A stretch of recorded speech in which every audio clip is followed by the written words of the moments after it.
Joining us for more in a Closing Bell exclusive is the U.S. Chamber of Commerce new president and CEO, Suzanne Clark. Welcome, Suzanne. So you're applauding the infrastructure package and the investment in our nation's infrastructure, but not the corporate tax hike. So how should this be paid for? Deficit financed?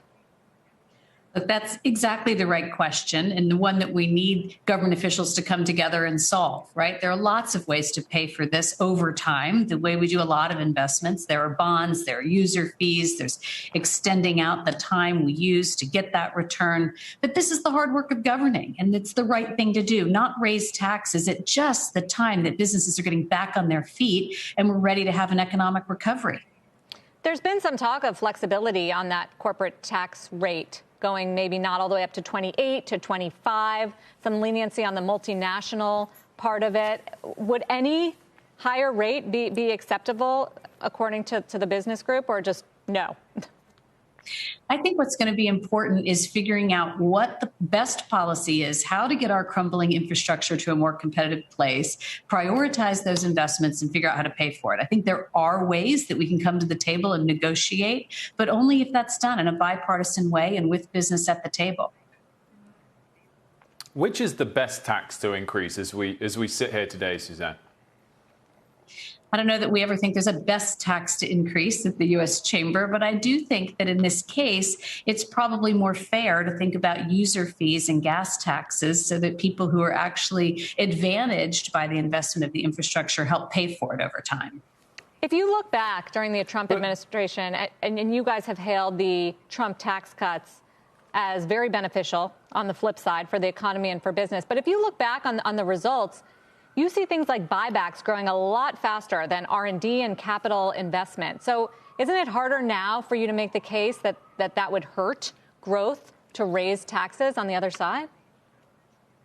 On the contrary, I think there are lots of examples of investment in R&D and investment in capital, investment in people, but also the last year has changed an awful lot in terms of the impact on American workers and American companies and the need to really rebound in an effective way. And part of our position is just, this is not the time.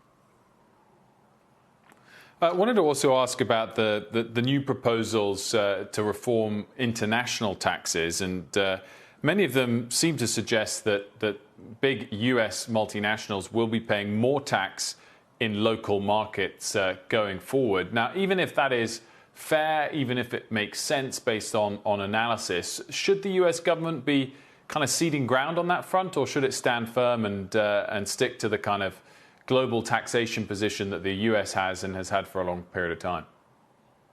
Look, I think where we stand at the U.S. Chamber is that we have to make sure that our government is making our companies competitive. We want to take care of American workers and American communities and think about that first. Some of the suggestions that we've seen out of the administration about maybe other countries could raise taxes just show that they can see that this is not competitive for American companies. And we're not ready to bet American jobs and American competitiveness on the idea that other countries might help us out and raise their taxes. You were saying, Suzanne, that business should have a say in all of this and figuring out these policies. We talked yesterday to Deputy Treasury Secretary Wally Adeyemo. He said he's been talking to CEOs about the tax issue. Have you found this administration less forthcoming or at least inviting of business to the table to these discussions? On the contrary, I think we've had really good conversations with the administration, really good conversations with folks on the Hill, and we're optimistic that there is a bipartisan compromise here that can get this critical work done on infrastructure, help American families, help American companies, help us be more competitive, and we want to see it done that way. Let's do the hard work of coming together at the table and doing the right thing for America right now. Do you have numbers of actually how many jobs and how much growth would be hit if the corporate tax rate went up to 28%? You know, our friends at NAM released a study today that said that these tax hikes could cost 1 million American jobs.